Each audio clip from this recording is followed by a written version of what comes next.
Good morning sa inyong lahat mga karonda. Dito tayo ngayon sa may DRT.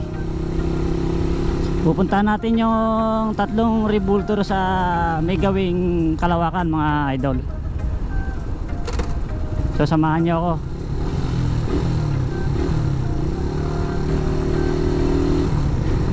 Bali ang ganda-ganda ng daan dito mga karonda ya.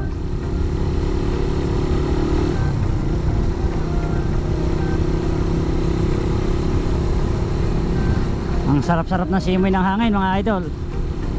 Talaga pila-pil mo na nasa probinsya ka.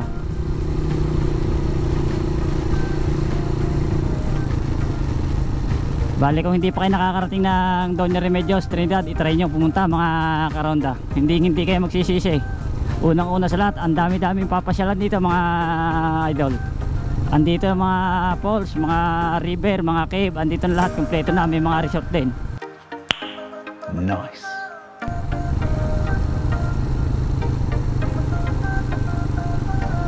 Yeah.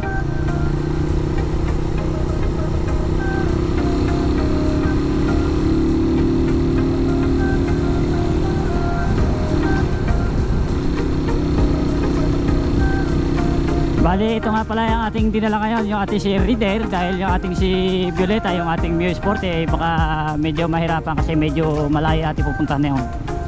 Halos dulo na ng DRT mga karonde, ating pupuntahan na yun.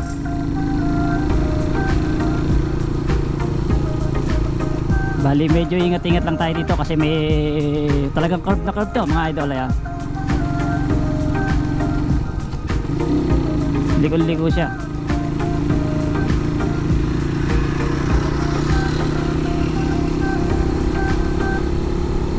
Bali, itong karsada nila dito sa DRT puro mga ano siya, naka-espalto yan.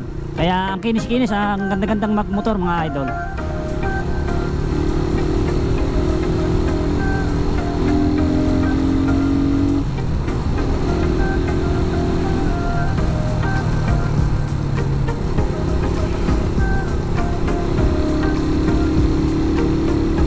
Ang lamig-lamig ng simoy ng hangin dito mga karonda.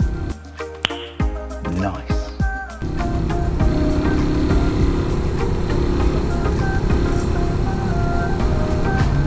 So bali dito sa may pupuntahan natin barangay nito, itong barangay Kalawakan na to, ang dami-dami nilang mga waterfalls dito mga idol.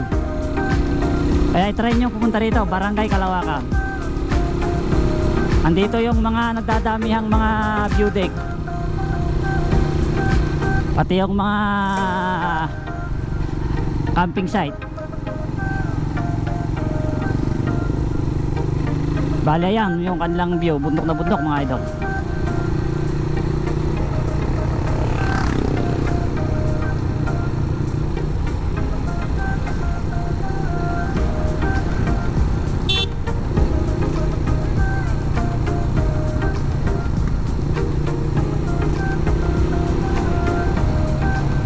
Bali kahit medyo tirik na ang araw, ang lamig-lamig pa rin na simoy kasi ang dami tayong puno sa paligid mga karonda.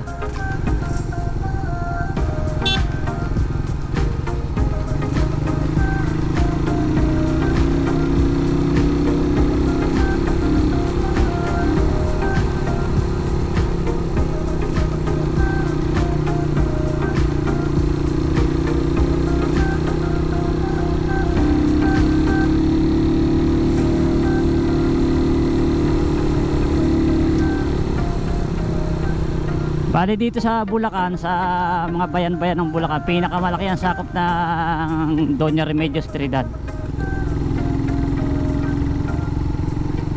Halos pagsamahin mo yung Angat, Norsagaray, Santa Maria Bulacan,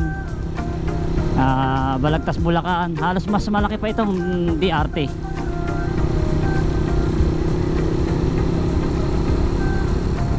Napakalawak nito kasi bulubundukin ang kanyang sasakop.